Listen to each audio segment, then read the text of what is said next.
ready for some football. I don't know about you. Who else could it be but your man Lou? Yeah. The LouieTeeNetwork is powered by MusicHead University. MusicHeads, classes in session. Turn me up. Enroll on YouTube now. Link is in the description. Who else could it be but me, your man, Louie T? Welcome to Monday Night Football Overtime, the final game of Wildcard Weekend. Sorry for my tardiness. I literally just got into the house. Rams dominate the Minnesota Vikings 27-9. I'd be lying to you if I told you I thought that this game would have this outcome. Didn't see this coming.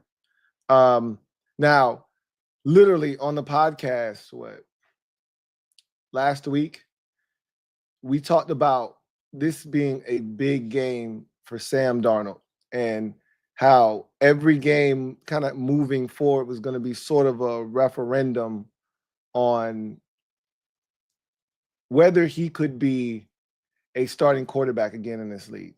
And I think somebody's going to give him a shot, but I think the whole narrative of Minnesota having to make a decision, and I don't know where this narrative of the Vikings potentially trading J.J. McCarthy came from. I mean, Sam Darnold would have literally had to take them to the NFC Championship, possibly the Super Bowl, for them to want to bail on J.J. McCarthy. That's just insane. But could they have wanted to bring him back? Sure. If they would have won this game and advanced to the divisional round, and then let's say a close loss to Philadelphia, I could see a scenario where they could have decided, hey, let's franchise tag him. Let's see what he can do one more year, and then we'll go from there. And then you make a decision. If he does it again and all of a sudden he's showing that he's living up to the potential that teams saw in him that allowed him to be the number 3 overall pick back in 2018, then maybe you decide, again, Sam Darnold's not that old, right? We had this discussion. But I think he showed his true colors. And, I kept saying, I'm waiting for Sam Darnold to turn into a pumpkin. And the last 2 weeks, he turned into a pumpkin. But as we always do here, to the victors, go the spoils. Let's talk about the Rams. And them winning this game.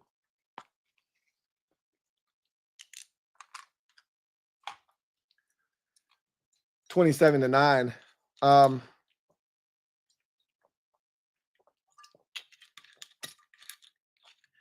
Matthew Stafford came out red hot in this game. I think he started 11 for 12, if I'm not mistaken. I think he completed his first 10 passes before he had an incompletion.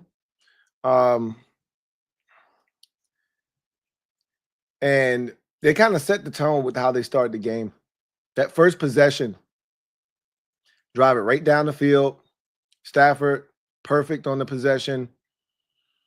Finds Kyron Williams for the touchdown. And they just never look back. And, one thing I think that does get slept on, because I think a lot of people, when they think of the Rams, they think of Stafford, they think of Puka Nacua, they think of Cooper Kupp. Cooper Kupp really has not been that involved in the offense here of late. You could argue, I could argue, and I can't confirm nor deny this, but I could argue that Cooper Kupp's last big impactful game was that game where everybody talked about him getting potentially traded before the deadline against these same Vikings on that Thursday night. I don't know if he's had a 100-yard game since. It feels like he's kind of had his role heavily reduced within the offense since then, but he's still a guy you have to, pay attention to, because at any time he can hurt you. But this is Puka Nacua's offense now. And that's the guy that they draw up plays for. That's the guy that they consistently get targets to in this offense. And so when you think Rams, you think of Kyron Williams, you think of Matthew Stafford, you think of Puka Nacua, and again, still Cooper Kupp. But the defense is honestly the strongest part of this football team. And if they are to upset the Eagles in divisional round weekend, it's going to have to be this defense that stepped up. 9 sacks tonight for this defense. Jarrett Verse, as we know, rookie, made it to the Pro Bowl. Young is another really good player on that defense. Kobe Turner is a problem at defensive tackle. I wanted the Florida State defensive tackle in the draft. He's been stellar this season as another rookie from Florida State. So their Florida State rookie defensive connection has been fantastic. You don't really pay attention to the guys in their secondary because it's sort of this mix match group back there. But when they're playing really well, that defense is a really solid group. They did have Akilo Weatherspoon go down tonight. Hopefully he's okay because he's a big part of their defense at one of the corner spots. But when you look at this Rams team, I think a lot of people don't give their defense enough credit. They're kind of an under-the-radar group, easy to kind of miss them. But tonight they kind of showed what they can be. And again, it's no easy feat to essentially lock down Justin Jefferson, take away Addison, and limit that Vikings offense. But that's exactly what they did. Now, guys were open. And this is why I'm not 100% sold on the Rams. Guys were open. Sam Darnold was awful tonight. But some of why he was awful was because this Rams defense got after him. They were aggressive. They won individual matchups up front. They pressured him. But I think Sam Darnold was back to seeing ghosts. Sam seeing ghost Darnold tonight. Because, you know, there were times where he could have gotten out of there. There were times where he could have escaped. There was times where he could have slid left, where he could have stepped up to create that extra second that he needed. And he didn't do it. And he took sacks. And he was reluctant to get rid of the football. But some of that was also because of the Rams' pressure, right? And you got to give them credit. 9 sacks did not happen on accident. I thought they gave up some yards on the ground. There was a nice little Cam Akers hit up the left sideline. There were a couple of nice hits in the run game by Aaron Jones, but for the most part, they held the run in check. But if this team is to advance in the postseason past the divisional round, they're going to have to shore up that run defense. Remember, they played the Eagles earlier this season, and Saquon Barkley, specifically in the second half, had a field day. So I have no confidence in this Rams team beating Philadelphia. I thought the better and the tougher matchup was going to be Minnesota in that defense. But clearly Sam Darnold was not ready for any of that smoke. And Stafford and company did enough. The defense was really the catalyst today. The scoop and score off the fumble forced on the sack by, I want to say it was Akilo Witherspoon who got the sack, if I'm not mistaken. And Quentin Lake was really good in this game. Felt like he was all over the place. Like I said, it's a mixed match secondary. And, you know, a lot of people don't know a lot of the names back there. But this is a group that plays with a ton of confidence. They're young, they're dumb, and they don't know any better. And they created havoc tonight. They really, truly did. I thought the first drive of the game by the Rams offensively set the tone, and then the defense took it from there. Like, okay, we got it. We see what type of time y'all on, and we're going to be on demon time today. And Vikings simply had no answers. Now, I will tell you, I thought it was a bullshit call when Stafford kind of threw the ball away. He was getting sacked, and they initially ruled it a fumble, scoop and score. Stafford did throw the ball away, but there's no way you can let him get away with that. And I know that replay can't, like, they got to do something about that, because I get that replay can't overturn a call and then have an infraction be called based off of the replay. I'm aware this is not the NBA. However, you can't let him get away with that bullshit where this is imminent danger. He's in the grasp of a player, and because he's about to get sacked, he just flicks the ball, and that's okay.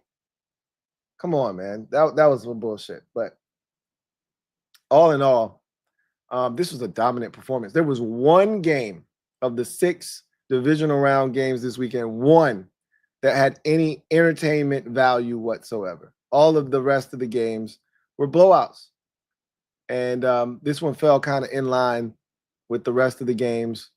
And I'll be shocked if the Rams win next week against the Philadelphia Eagles. Shocked. The Eagles have already come to LA once, spanked the Rams.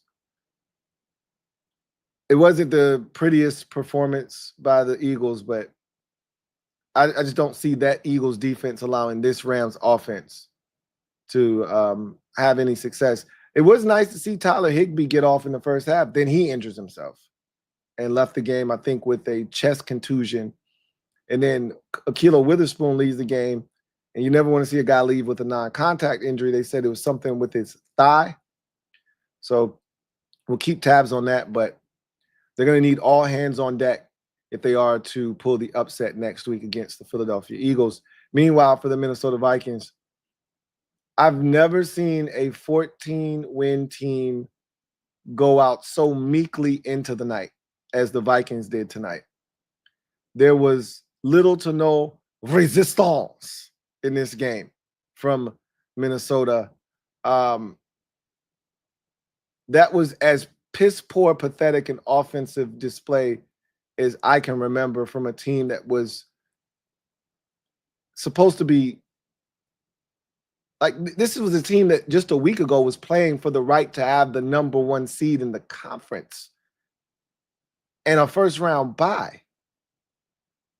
This looked like anything but a number 1 seed caliber team. I had said that of all of the playoff teams, the Steelers felt like the worst of any team in the field. And then I thought going into the postseason with the lack of momentum,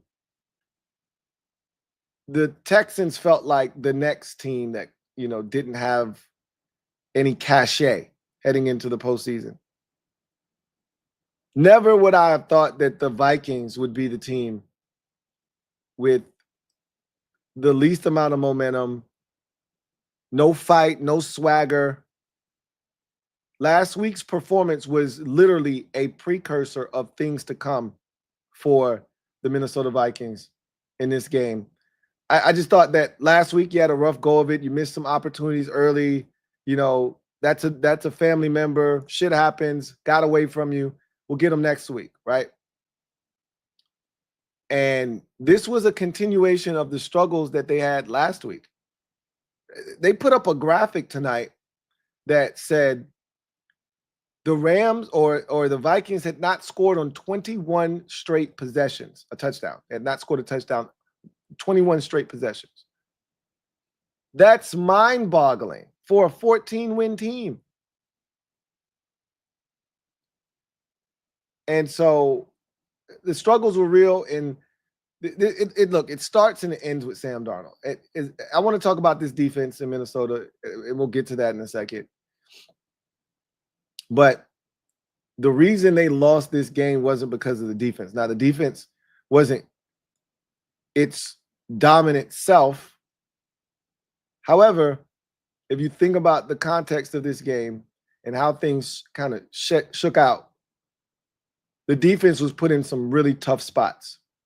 One of the touchdowns tonight, the defense had nothing to do with, right?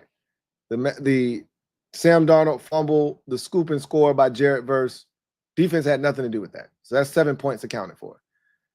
Inexplicably. And there's aggressive, and then there's desperate. And those are two different things offensively when you go for it on 4th down. There's aggressive, and then there's desperate. And Kevin O'Connell rolling the dice on a 4th and 2 prior to the half, I thought that was an unprovoked 4th down. Like, I was like, he's not really going for this. He's going to try to drive them off sides, take a penalty, and then punt, right? They're not slapping this ball. And then they snapped it. I was like, oh, shit. And then Darnold gets sacked again. He gets sacked again, and you're like, bro, you get the ball after half. What are you doing? Punt the ball, get a stop, go down, go to halftime down 17-3, and see if you can't regroup at the halftime break. You get the ball to start the second half. If you score a touchdown, it's 17-10, and you're right back in the game. What are you doing, sir? Just off that alone, Kevin O'Connell should not be head coach of the year. And I get it. It's a regular season award. I am well aware. All right. But just off the strength of that decision, Kevin O'Connell should not win NFL head coach of the year. That was a mind-numbing decision by Kevin O'Connell. What the hell were you thinking, my friend? That was the game. And I said the defense was put in a tough spot there. After that sack, I think the Rams took over inside the Vikings 40-yard line, like at the 36 or something like that. And that turned into more points. A touchdown, as a matter of fact, before the half to make it 24-3. And that was all she wrote. So a fumble, a bad decision that essentially was like a turnover that puts you, and again, I always say this, just because a turnover happens doesn't mean you have to give up a touchdown, right? There was still 36 or 40 yards of grass that they could have defended that they didn't. And before we get back to Sam Darnold, I just want to say the defense for Minnesota wasn't awful tonight, but they are held to a different standard. When you're a top flight defense, we hold you to a different standard. And they needed that defense to stand up, stand tall, while the offense tried to figure it out tonight. And it would have been nice if they could have forced a turnover, something to kind of change the tenor of this game. And they never could. The opportunity with when they were sacking Matthew Stafford, where he threw it away, that was taken from them. And that wasn't a fumble. It was a pass, but still was bullshit. Kyron Williams, was doing a split. They tried to get the ball out of there that time. Didn't come to fruition. They couldn't produce the turnover. They needed a stop, a punt down deep in their own territory and then get a stop and get some field position, something. They needed to do something to change the tenor of this game. They never did anything. They never made the play. They never, gave the Vikings team a spark. They never did the thing that this team has done. They've been producing turnovers at a high rate this season. They've been an excellent team on third downs. And see what the third down conversion rate was for the Rams. It didn't feel like they were killing them on third downs. Yeah, the Rams were 2 of 10 on third downs. It's not like they were killing them in this game. But when it's all, the Vikings had 71 plays to the Rams 51 plays. Like I said, the Rams aren't good. I really truly do mean that. They had like 10 penalties, did the Rams, in this game. I still don't know how they blew them out, to be honest with you. I still don't know how the Rams won going away. But then when you look at Sam Darnold's performance, you look at some of the decisions that Kevin O'Connell made. Have you ever seen a team, mind you, this is a playoff game. This is not week 13 of the regular season. This is not week 6, right? Have you ever seen a team in the playoffs down 3 scores with about 7-8 minutes to go in the game, just kind of gonna run the ball and gonna run it again, and I'm gonna huddle up and gonna throw a pass, and it's 4th and 1. I think I'm gonna run it again, get the first down. Let's huddle up. Let's run it. Let's throw a pass here. Like, there was no urgency. You're down 3 scores, bro, in the playoffs. This shit's over. It was so bad in terms of like waving the white flag that Troy Aikman at the end was like, they just need to run the ball and get out of here. Somebody's going to get hurt. Like, the shit turned into a regular season game, almost like a preseason game. Like, there was no urgency. Like, what are we doing here, guys? Like, super disappointed in Minnesota's effort tonight. I thought the coaching wasn't very good. I thought Sam Darnold was awful. He was back to Sam seeing ghost Darnold. Or seeing ghost Sam, however you want to phrase it. I think the Vikings are done with him now. He's going to be a free agent, and I don't see any way that the Vikings say we got to run it back with Sam.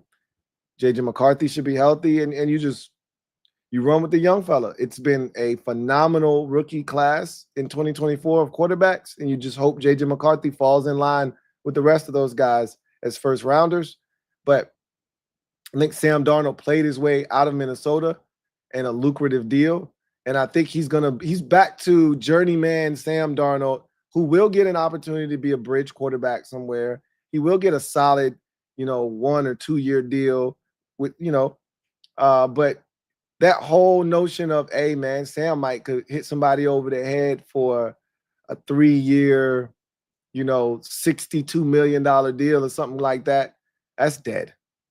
Dead, I tell you, Now I think he's back in that, hey, 1 year, $11 million, 1 year, $10 million backup money for Sam Darnold, because that's who he is. And he proved it the last 2 weeks when the shit got tough and when the games were their biggest. The stage was its biggest. The lights were its brightest. Sam Darnold was the smallest version of himself. He shrunk. Pause. And I was really looking forward to seeing what he was going to do in some of these big moments, because he had played well in some big spots this year, but it's levels to this shit, as I always tell y'all. It's levels, right? And it's one thing to beat San Francisco in week 2 of the regular season. It's another thing to beat, Green Bay in week 6, or whatever, right? But, it's cool to come from behind and beat Arizona in week 12 or 13. It's cool to have a big game against the Atlanta Falcons and light them up. It's awesome to finish off Green Bay in a week 16 contest, and the players in the locker room pick you up and throw water all over you, and you feel like you finally arrived. But now we really need you in week 18. We got a chance to win the division, get the number 1 seed, first round bye, and everything runs through Minnesota. And he played his worst game of the season. And he took that and he ran that back in the postseason and doubled down on his tomfoolery. And when they needed him the most, showed up and played, again, one of his worst games of the season. Took 9 sacks, was largely ineffective. His ball placement was awful tonight. How many passes that his receivers caught tonight where they had to do some kind of spinning pirouette because the ball was behind them, had to jump in the air? There was an early catch where Jordan Addison had to go up, climb the ladder and catch it, get his feet down in bounds. Hell, the touchdown pass by TJ Hawkinson, he had to turn, catch the shit backwards, and then run away from a defender, right? I mean, almost every catch tonight where they made a catch on a play on the ball was somebody spinning, catching, and making a 7 on a 1 to 10 scale of degree of difficulty catch, because he couldn't throw the ball to lead somebody tonight to save his life. Jalen Naylor was open like 5 times, and he threw it behind him almost every time. You're just like, yo, Sam, bro, you got to throw the ball where the receiver is going, not where they just came from. What are you doing? He turned back into a pumpkin. And I'd been waiting all season. I was like, maybe it's not going to happen. Maybe he's turned over a new leaf. Maybe Sam Darnold has changed. Maybe he's been healed maybe he's really going to fully realize his potential.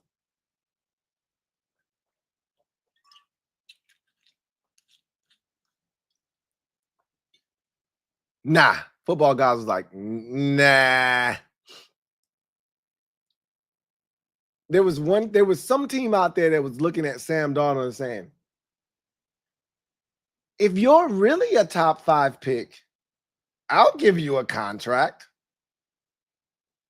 And Sam Darnold just looked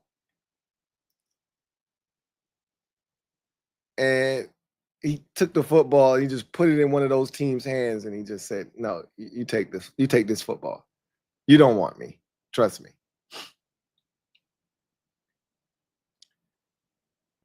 I want to feel bad for Sam, but I don't. It was a great story this season. Kevin O'Connell's going to win head coach of the year based off of Sam Darnold's performance this year. But I said this when the NFC East played the AFC South 2 years ago in 2022, when the entire division almost made the playoffs. I said, you have to take advantage of playing the worst division in football. And the NFC East did, except for Washington. Everybody did. And the Giants made the playoffs. The Cowboys made the playoffs. And the Eagles made the playoffs. This was no different in the NFC North. Packers got fat off of poor competition. They're going out of the playoffs.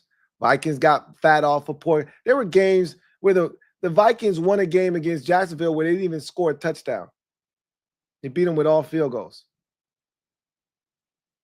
They didn't look good against Tennessee, but you found ways to win. And so they got fat off of, poor competition. They're bounced out of the playoffs in Wildcard Weekend. And the only team left standing in that division is Detroit. And I'm licking my chops right now as a Commanders fan. Maybe all for naught, but it wouldn't shock me if that entire division now, Detroit, they're not like the rest, okay? They're a legit NFL outfit, okay? So they're not like the rest. But that division was fool's gold because of the teams that they played. They didn't play a tough schedule. They played a schedule for the teams that they could handle, and they took care of business. And there's nothing wrong with that. There's absolutely nothing wrong with taking care of business. That's what it's all about. But make no mistake about it. Playing the NFC West, which was not a great division this year, and it was a down year for that division, if we're being honest, and the AFC South is how you get to 15-2, 14-3, and 12-5. Or 11-6, excuse me, for the Packers. That's how you get there. But at the end of the day, it's a hell of a season for Minnesota. But it wasn't meant to be. And now I think the J.J. McCarthy era in Minnesota officially begins. Because I think Sam Darnold has played his way out of Minnesota with these last 2 games. Kevin O'Connell looks so flabbergasted on the sidelines. Nice win for the Rams, but having double-digit penalties, having 51 offensive plays, going 2 of 10 on third downs. Like, who the hell are you beating doing that shit? You're not playing Sam Darnold next week in the Minnesota Vikings. So if you're going to come to the link with that bullshit, you're going to get run out of there with a 3-score loss put on your head. I have no confidence in this Rams team going to Philadelphia and winning. None whatsoever. But we'll see what happens. We'll see. Anyway, I digress. Let's go inside the odds, brought to you by BetUS. And then we'll come back on the other side and we'll take your comments, see what you have to say. Inside the odds.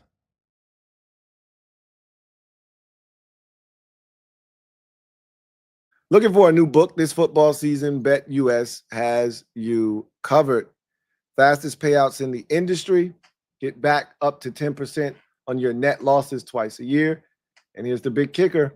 Get 150% sign-up bonus on your first deposit up to $2,000 and 125% sign-up bonus on your next 2 deposits up to $2,000 when you use the promo code YouTube150. Bet responsibly. Don't bet more than you can afford to lose. And do not chase your losses. So here are some early divisional round odds brought to you by BetUS. So according to BetUS, the 2 Saturday games are supposed to be ass whoopings for the number 1 seeds. The Texans currently are a 9-point dog at Kansas City on Saturday afternoon. And on Saturday night, the Commanders are 9.5-point dogs on the road at Detroit. So these are some of your early numbers. So Detroit should have a relatively easy path to the NFC Championship game, according to the odds makers right now. Do you see that number, that over-under number in the Commanders Lions game? That should be a lot of fun if that holds true. 55.5. Jesus. Okay. Yikes. But I mean, according to the line, that's some 34 to what is it, 9.5. So let's see. 30, let's say 32 to 23. That's probably what the number is. 32 to 23 would get you 9.5 roughly, somewhere in that neighborhood. So that's kind of what they see this thing being. Then you have the Sunday evening game, Baltimore at Buffalo. It's a pick'em. It's a pick'em right now. 51.5. That's a nice robust over-under number there as well. Not so much in the Kansas City-Houston game. 41.5. Pretty low, actually. I think that's more so Vegas saying Houston's not going to score a bunch of points, and Kansas City hasn't scored more than 30 all season long. So they don't see that one getting too righteous on the scoreboard. But couple of ass whoopings and a pick'em game. Interesting stuff. And look, I can't necessarily knock the hustle after watching what we just watched in the Wildcard Weekend portion of the postseason, where 5 of the 6 games were blowouts and and very decisive wins for the home teams. All home teams won except for one.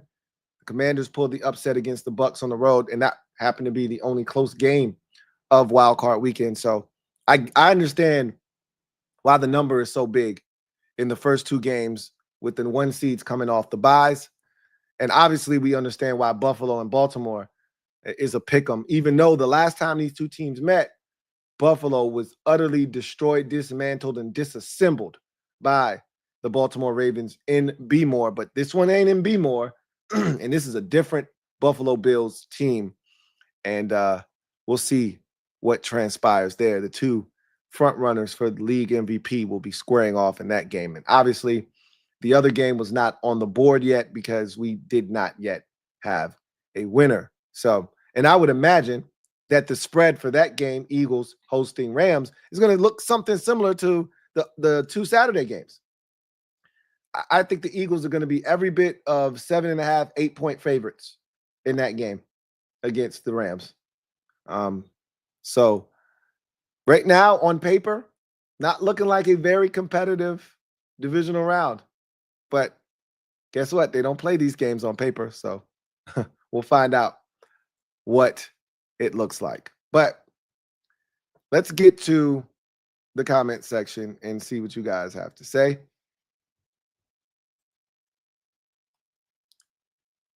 If you're out there, you want your comment read on the air, use the hashtag Louie T Live to have your comment read on the air if it is pertinent.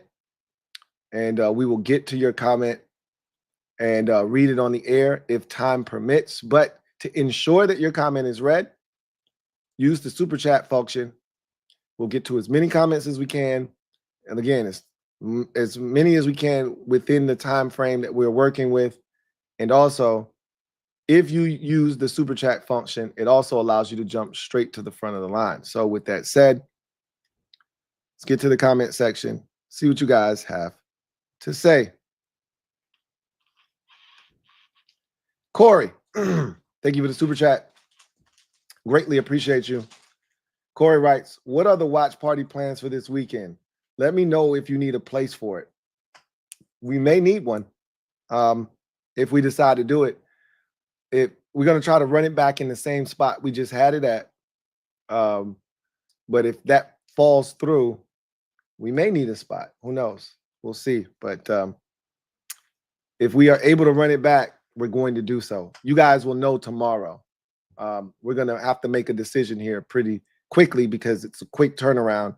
Game's not on Sunday. It's on Saturday. So decisions have to be made pretty rapidly. So I'll keep you abreast of the situation. Juan Gotti talking sports. Thank you for the super chat. Greatly appreciate you. Who writes, that's the Sam I know. Plus, Eagles could be in trouble. Why would you go and say a thing like that? Nothing I saw tonight would indicate that the Eagles could be in any kind of danger. Look, the Eagles didn't play their best brand of football, but by no means does any of the teams that I saw tonight appear threatening at all to a Philadelphia Eagles team that has among the best defenses in football. Again, the Rams were 2 of 10 on third downs tonight. Again, the Rams only ran 51 plays tonight. The Rams did not have 300 yards of total offense, and the Rams had double-digit penalties tonight. That's not a good football team we watched tonight. I'm just telling you. I hate to be the bearer of bad news, but unless they play significantly better than they did tonight, they're not beating Philadelphia.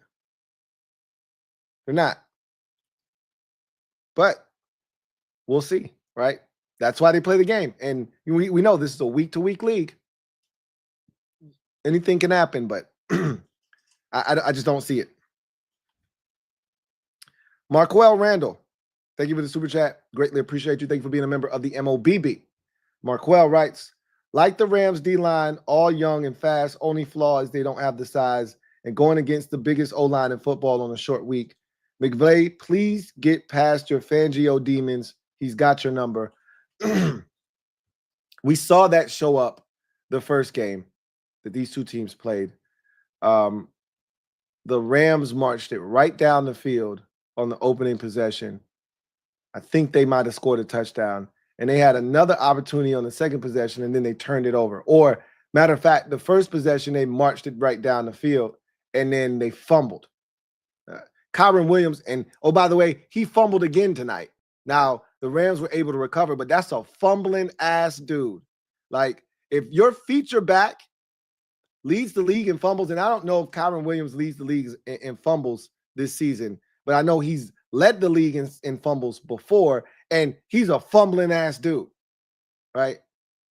And he fumbled again tonight. And he fumbled against the Eagles in that game when they were driving it down their throats and looking like they were going to score a touchdown. And that changed the whole tenor of that game. I don't trust him. As good as Kyron Williams can be, I do not trust him.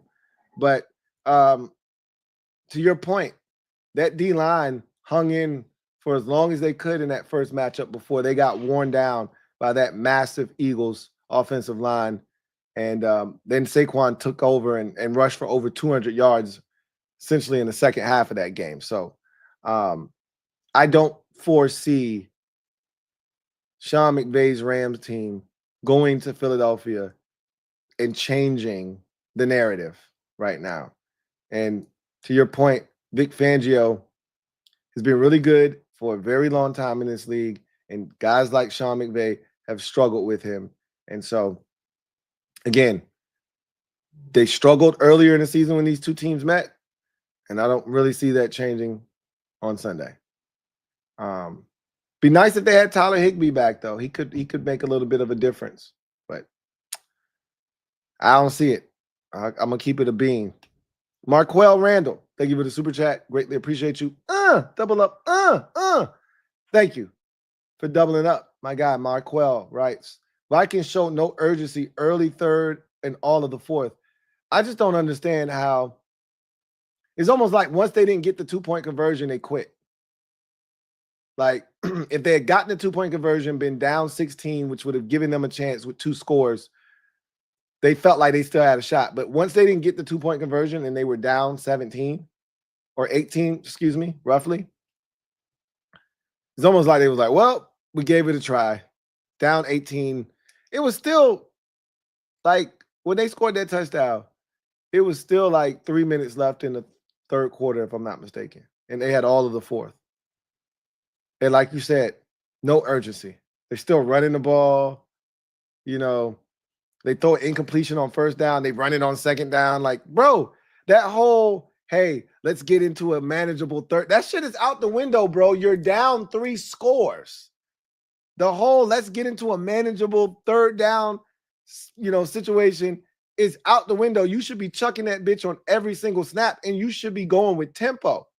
You get a completion, even if that shit's 3 yards. Hey, we on the ball, right?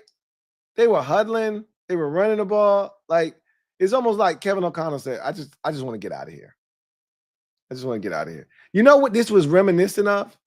Remember when Cliff Kingsbury had his one and only playoff game as a head coach with the Cardinals? And it was a shit show, right? It was embarrassing. That's what this felt like. And it was against the Rams. Coincidentally enough, I agree with you. There was zero urgency. I've never seen anything like that in a playoff game. Regular season, shit happens. Hey, we'll get them next week. You would have thought this was a regular season game. It was wild. GT7, thank you for the super chat. Greatly appreciate you. Thank you for being a member of the MOBB, who writes, Big Dog, Louie, T, what's going on? GT7. What up? What's good with you? Talk to me. Our confidence is strong across the fan base and with our players. Our full court offense with Jedi 5 at point guard is fun. We're the most exciting team in the league right now, which is why they keep putting us on in these primetime spots. You could argue right now the 2 most exciting teams are going to do battle on Saturday night. No one's more innovative on the offensive side of the football than the Detroit Lions. No one's more capable of exploding pause for 40 or 50 points on you like Detroit is capable of. And nobody does it in better style. Nobody has a more exciting player, more flamboyant, with a flair for the dramatic, a guy that is cold-blooded at the end of football games, and a team that just doesn't know how to quit.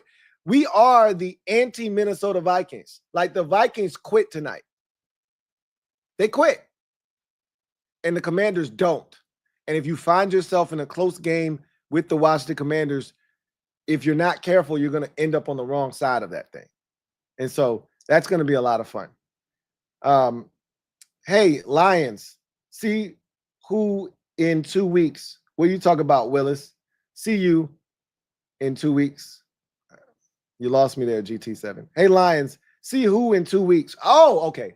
I was being slow. Sorry about that. Yeah. See who in 2 weeks? These Vikings in 2 weeks? That's who you said? I'll see you in 2 weeks. Oh, okay. Bet. What you talking about, Willis? They had to find out the hard way. I mean, not that they give a shit, right? They don't care. They're still playing football. The Vikings are not. Anti-social Sully. Thank you for the super chat. Greatly appreciate you. Anti-social Sully writes, Rams could take it next week. Eagles just had some key players injured on defense. They can live without Nakobe Dean. Trust me, they'll be fine. Now, I'm not sure if Darius Slay, I could be mixing up my games. Not sure if Darius Slay got injured. He seems like he's always banged up, right? But he always seems to find a way to play. If Darius Slay is one of the guys that got injured, that could, bode well for the Rams because they got 2 receivers. But here's the thing. They would have to protect Matthew Stafford and give him time to deliver the football down the field. But they have the receivers to give the Eagles problems because they got 3 of them. Cooper Kupp, Puka Nacua, and Demarcus Robinson. And you can even sprinkle in a little Tutu Atwell if you're feeling frisky enough. But the key is going to be, can they protect Stafford? I'll be shocked if they can do enough defensively. That's where I think they lose this game, not offensively, because even though the Eagles are really good on the defensive side of football, I think if you're confident in what you can do and you do a good enough job of protecting the quarterback, I think you can move the ball on the Eagles defensively. The problem is I don't think they're going to be able to stop the Eagles offensively consistently enough from running the football, which is going to allow them to control the pace of the game, the time of possession, and play keep away, essentially, like the Eagles do. So we'll see. I'm not buying it. GT7, thank you for the super chat. Greatly appreciate you. Double up. Thank you for doubling up. Who writes, will the real Sam Darnold please stand up? Please stand up. Oh, there you are, Sammy. You saw him trying to hide, GT7? You see him trying to hide behind that offensive line, behind Justin Jefferson, behind Jordan Addison. You see him ducking behind TJ Hawkinson like we won't go find him. Man, get your ass out of here, man. Come on. I always like to use the analogy of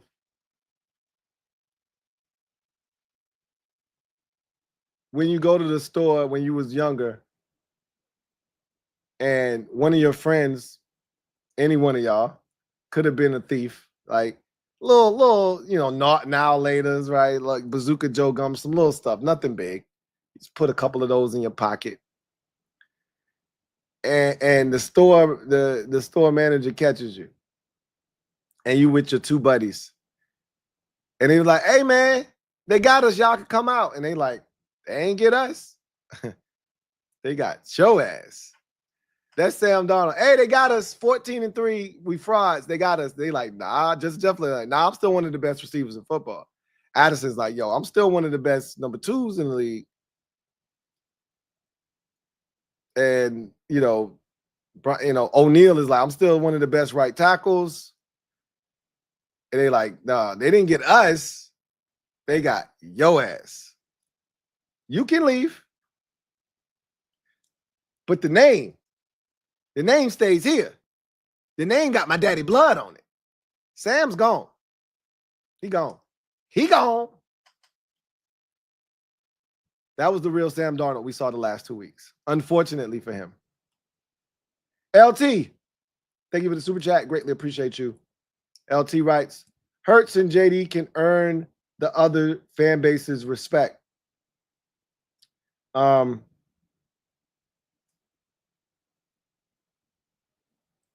Hurts already has my respect. I already know what he is as a football player. And I respect what he is as a football player.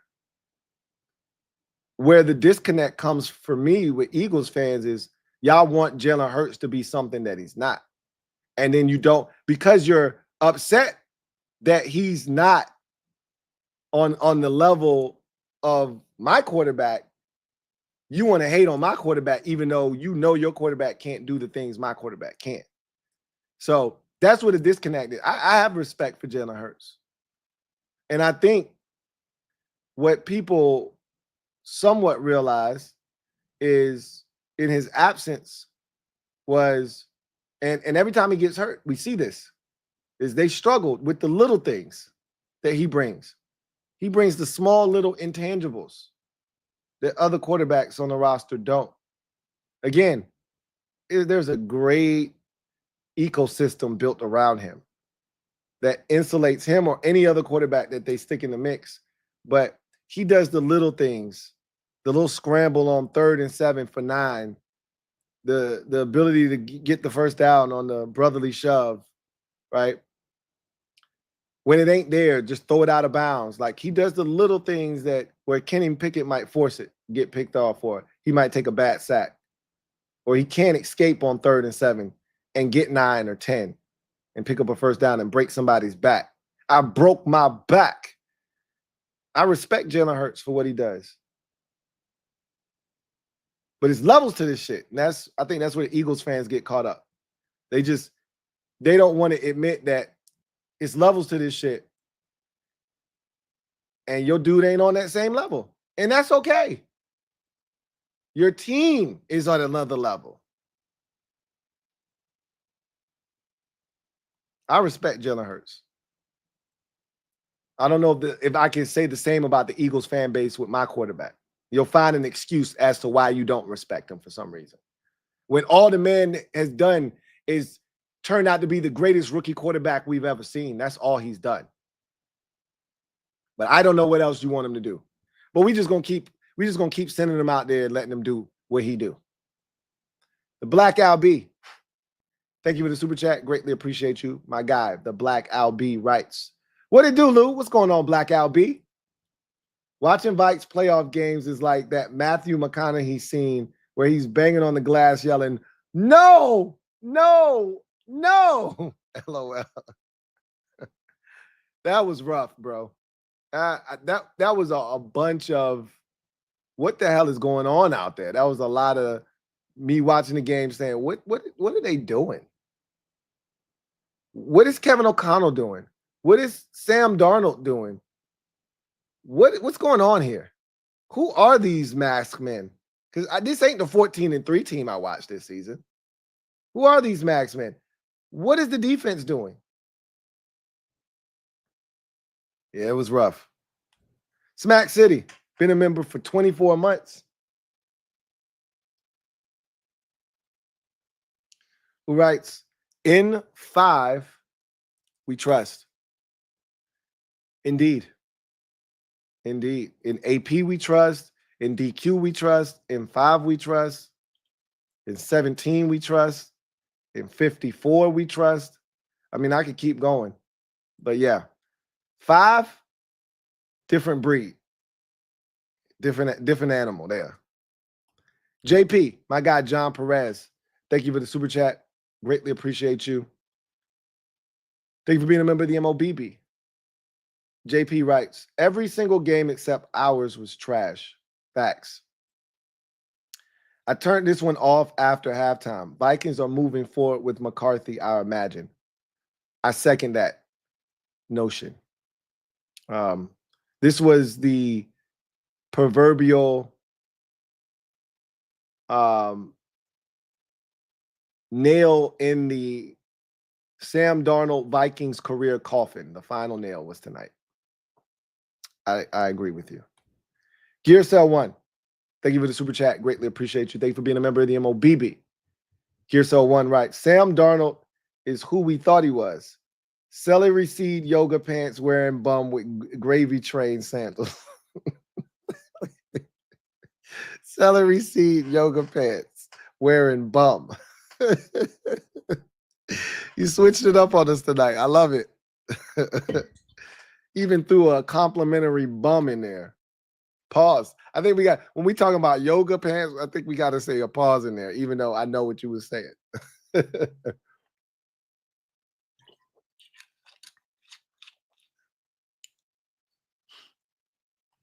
Hunter Hodovic, thank you for the super chat. Greatly appreciate you.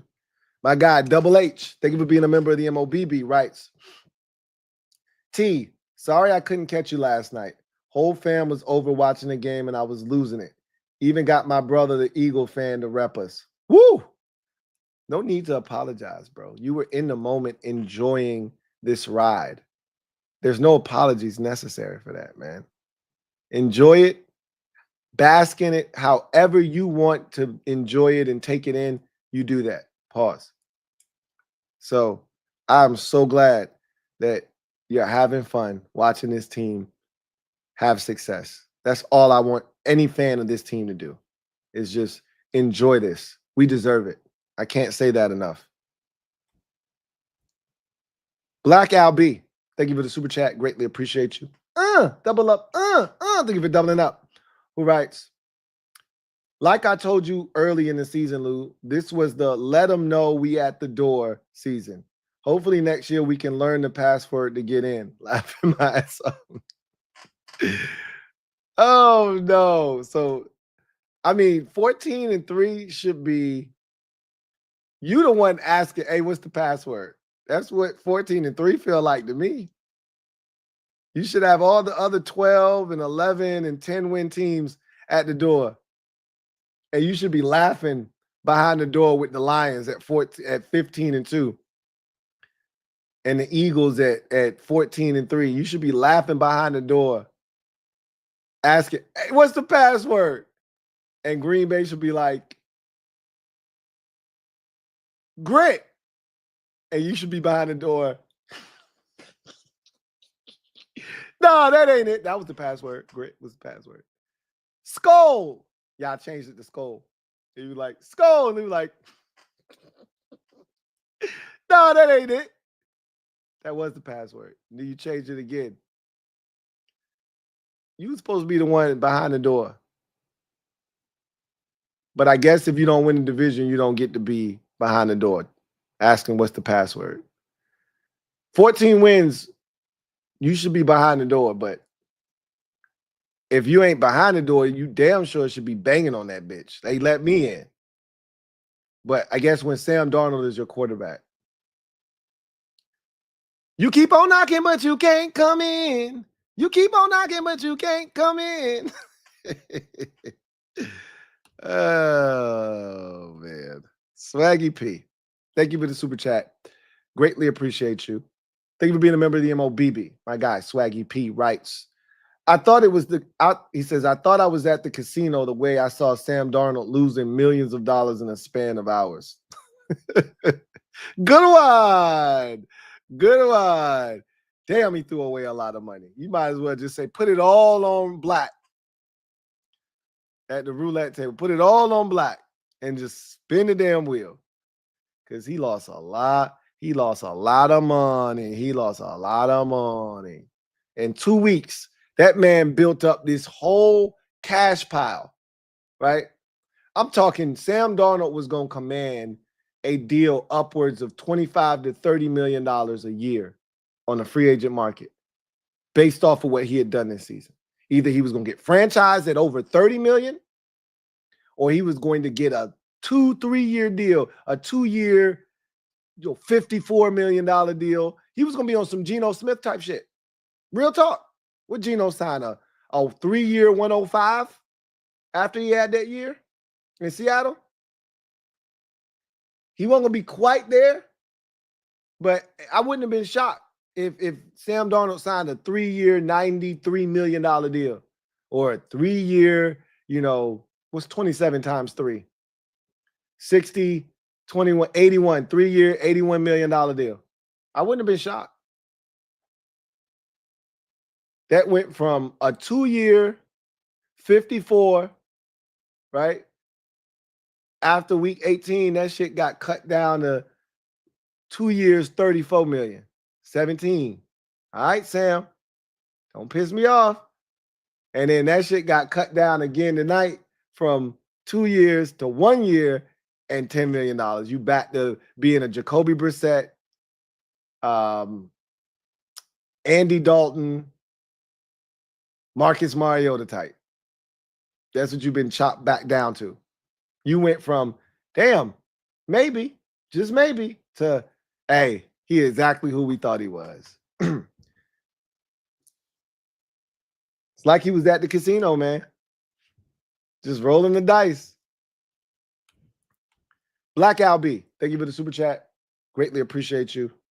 Black Al B writes, sorry my team subjected y'all to that. My bad, LOL.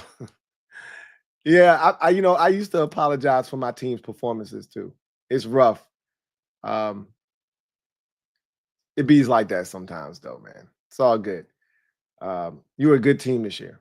Unfortunately, it had to end this way. Marquell Randall, thank you for the super chat. Greatly appreciate you. Thank you for being a member of the MOBB, who writes, Most quarterbacks have limitations. Eagles fans need to realize they built to Jalen's strengths. Could be the Bengals office. Be happy with Howie Roseman. Facts. Like, there's nothing wrong with what they have built in Philadelphia. It's perfect. That's what you want. You want to insulate your quarterback. You don't want your quarterback to have to put the cape on every week. You just want to know that if in the event that it needs to happen, he can. Right? That's all you need to know. Like, I don't want my quarterback having to break out the cape every single week. But if he has to, I need to know that he can.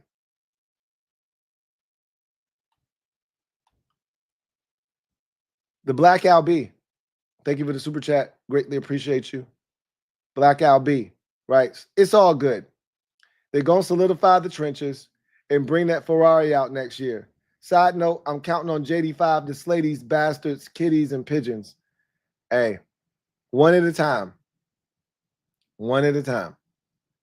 And look, he going up against some real teams now. All right. Some real NFL outfits. If we out here slaying the likes of the Lions and the Eagles, I would lose my shit. Because I could see us beating one of the two, but the one that I can see us beating is Philadelphia, right? The Lions is a different animal. And the only reason I say that is because, well, we're going to talk about it during the course of this week. But their offense, we can't stop their offense. We got nothing for their offense. The key in this game is going to be, can our offense keep their offense off the field? It's as simple as that. It ain't nothing else to it. Because we don't force turnovers, so that ain't going to come into question. That's not going to come into play. Can we possess the ball for 35 minutes in this game? We do that, we got a shot to win.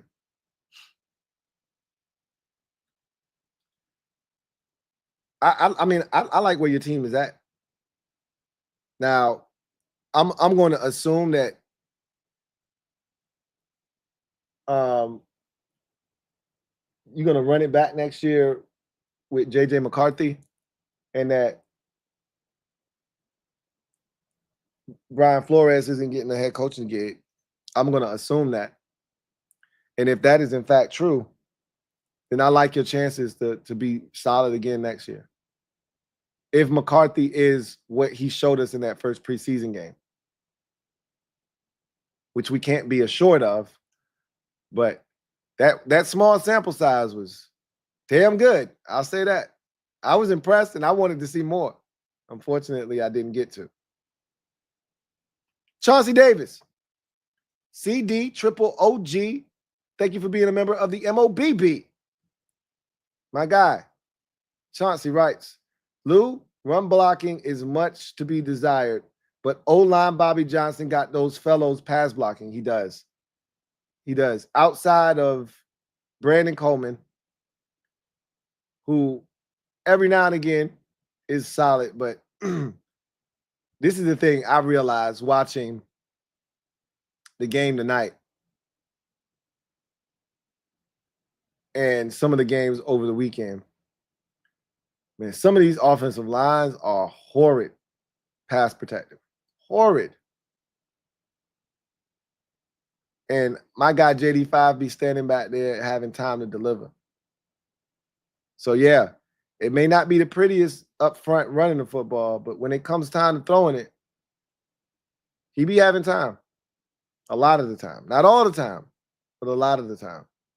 So I agree with you. I agree with you.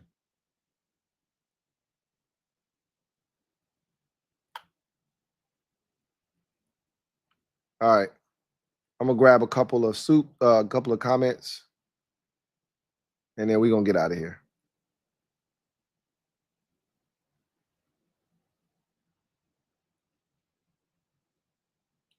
All right. See what y'all talking about.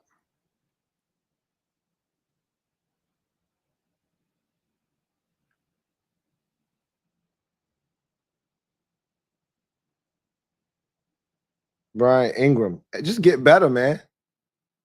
Just get better. That sucks, bro. Hope you feel better, man. First of all, I almost had pneumonia. I thought I was going to die. You got COVID and pneumonia. That shit is a deadly combination. Get better, bro. Please get better. Praying for you. Red House, not Roadhouse. Thank you for the super chat. Greatly appreciate you. Red House writes, starting to dislike Eagles fans more than Cowboys. It's easy to. I mean, that's not a hard thing to do. Again, I've long said this. Cowboys fans are delusional. They think they're going to win the Super Bowl every year. That's delusion is not frustrating. It's actually comical. Eagles fans are obnoxious. They're annoying. So it's much easier to not like an Eagles fan. I've always said that they suffer from like short man complex, right? Or little brother syndrome. They've never really been at the forefront of the division. They've only won one Super Bowl. And I've said, like, it's a reflection of their city. Like, they're a big city. They're a major market in the U.S. But they're not, like, when you think of big cities, Philadelphia isn't one that rolls off the tongue. You think of Cali, right? Where you think of big states or no, I said it right, cities. You think of LA, you think of New York, you think of Chicago, right? These are big cities that you think about. Houston. You could run off 3 or 4 or 5, maybe even 6 or 7 before you get to Philly. And so they just got this way about them where they're always pissed off. They always got a chip on their shoulder, something to prove. And that's the energy that they have all the time, even when it's not necessary or warranted, right? So, yeah. But you also got to keep this in mind. They're good. So they're going to talk their shit. Just like we're going to talk our shit because we're good now, right? So this is what happens when you're good. You get to talk your shit. They've been the best team in the division. They've been the best team in the division. So they get to talk their shit. So you got to respect that. You got to respect that. Got to respect that.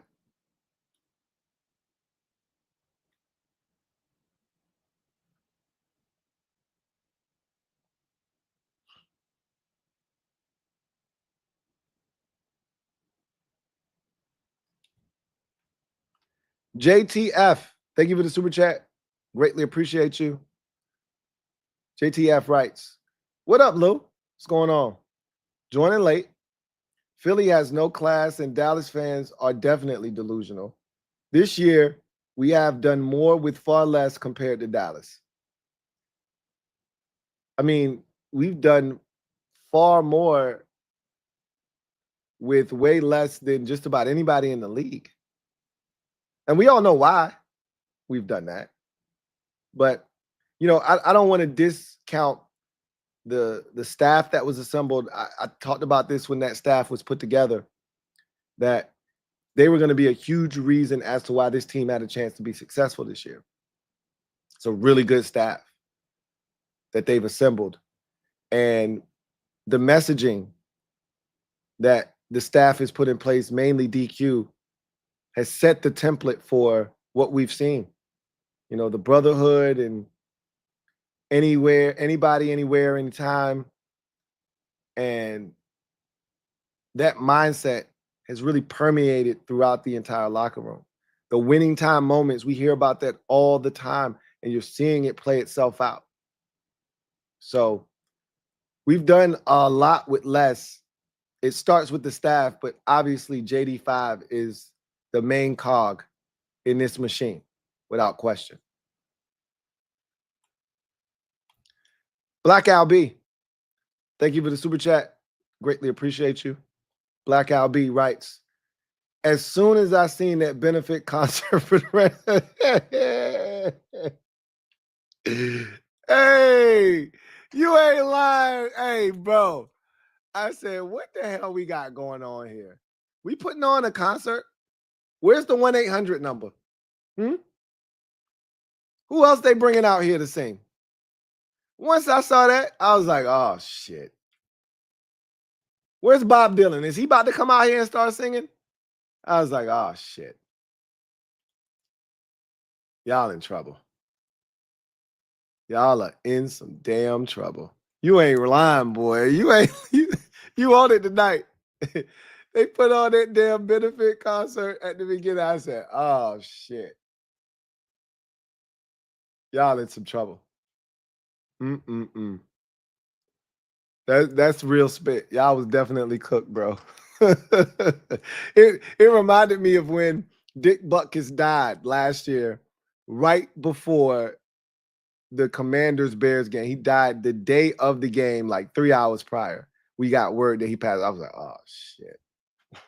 That's not good. And then they proceeded to put 40 on our skulls, right? You just know, as a fan, you just know when it's a bad omen, right? You just know. Black Al B, thank you for the super chat. Greatly appreciate you. Black Al B writes, can't wait till next season to sing, I got 9 on it.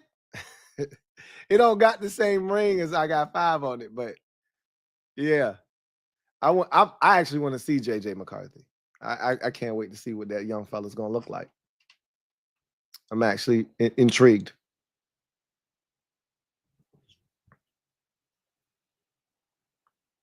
All right, let's see where we at.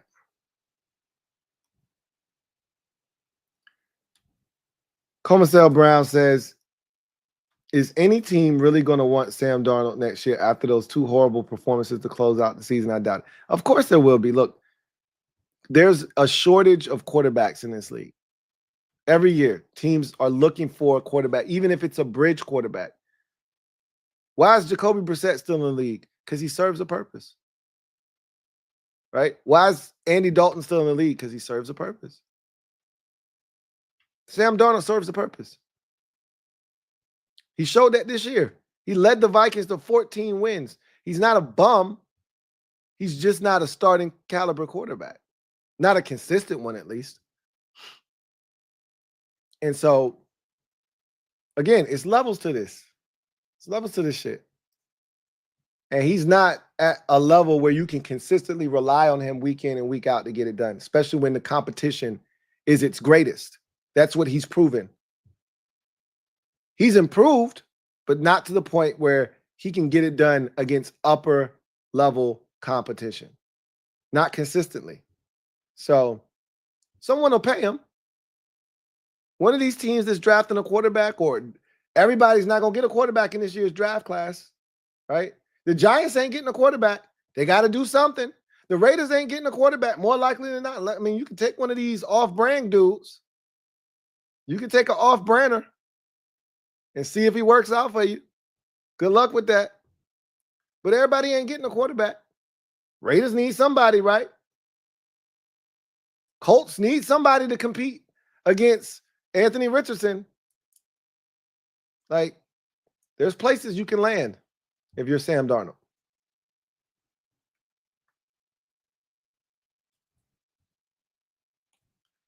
Comasel Brown says, I am really sad that the Cowboys are letting Coach Mike go next year. Damn.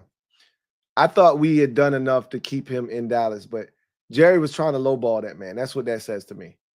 Jerry was trying to lowball that man, and Mike was like, bro, are you serious right now? I led you to 3 straight 12-5s, and this is how you do me? Yeah, I know this year wasn't ideal, but I had injuries, and you know it. And you ain't do shit for me in the offseason, and you know it. Your drafts have been horrible, and you know it.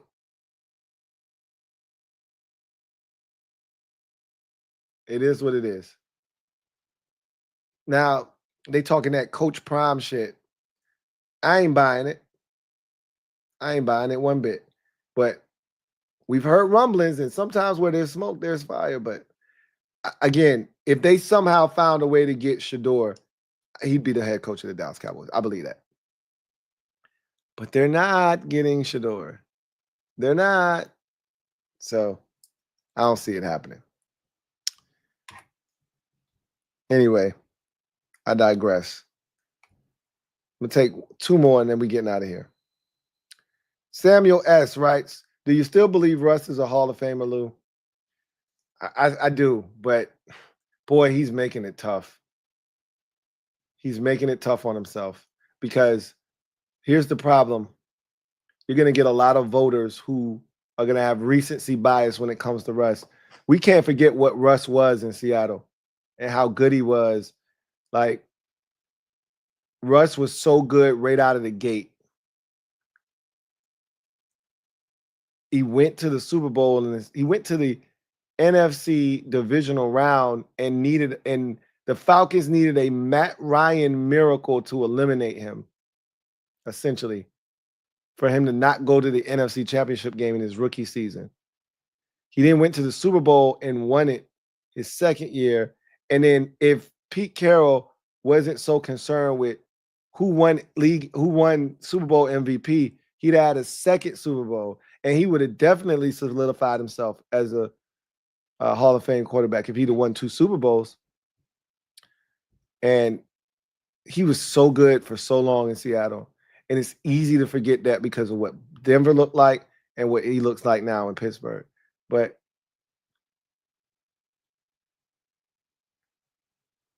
the finish to his career might ultimately determine if he gets in. And right now it doesn't seem like this was a great opportunity for him in Pittsburgh to write that happily ever after. I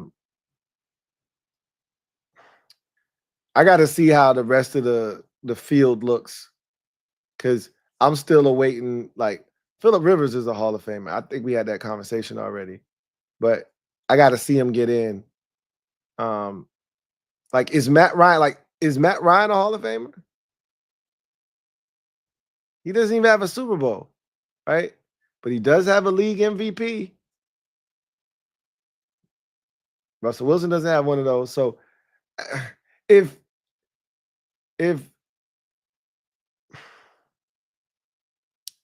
I wanted to say something reckless, but it's not the same. I can't say that. It's not the same. Yes, to answer your question, yes, I still think he's a Hall of Fame. I personally think Donovan McNabb's a Hall of Fame quarterback, but what do I know? Samuel S. Thank you for the comment. Writes, God wasn't going to let both LA teams get eliminated the same week the city gets destroyed by wildfires. Prayers up. We in this together, LA. I guess that's a great way to spin that. And that never crossed my mind that the 2 LA teams weren't going to be eliminated. That never crossed my mind. But now that you put it that way, I could see that. I could see why somebody had to survive, right? Somebody had to survive in advance. Maybe that's a good omen for those of you who want the Eagles to go down next week.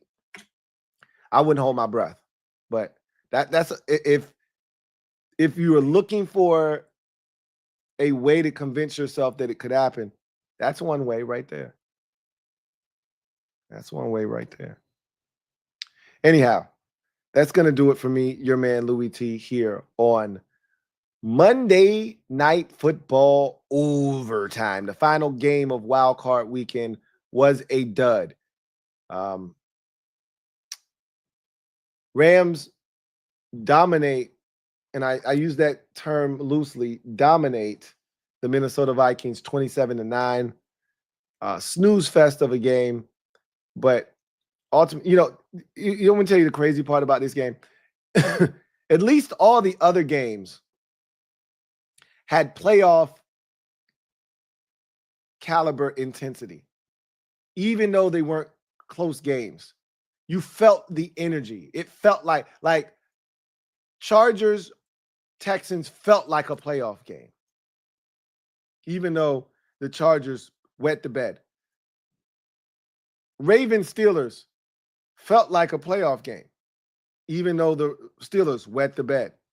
And that was 21-0, but they didn't quit. They didn't quit. They just weren't good enough. Right? You go to Sunday. Hell, the Broncos showed up and scored the first touchdown of the game, and people's like, oh, shit. Then they gave up 31 unanswered.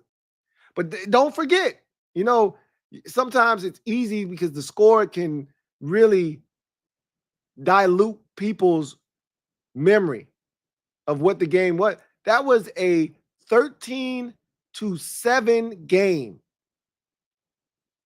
in the fourth quarter. And then you get the crazy fourth down catch by the running back. Damn, I can't remember his name. And it's a hell of a catch. Hell of a throw, catch back in the end zone on a fourth down. They had to have it and go for two, and they get it, and then the game kind of got out of hand from there. So that felt like a playoff game. Eagles, Packers. The first play of that game started off with a Oren Burks targeting penalty. If that was college football, Oren Burks would have been ejected from the game. He straight up speared that man, helmet to helmet. That's why he fumbled the damn ball. Took his block off.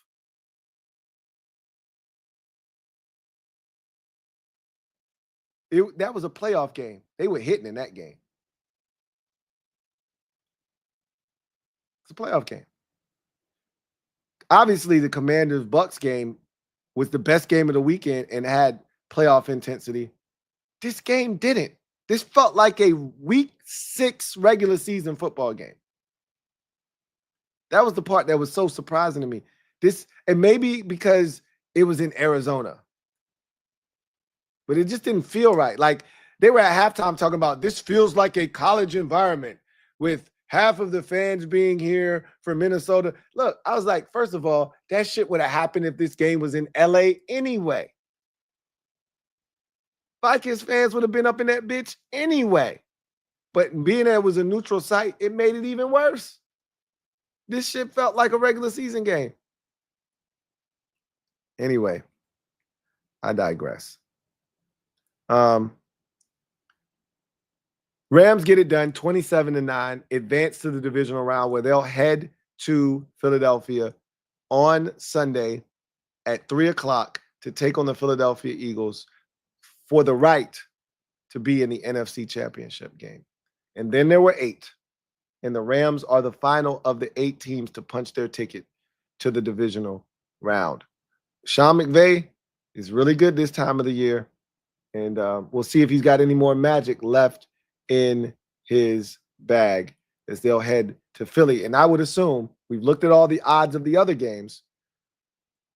2 of the 3 games we looked at were blowouts on paper.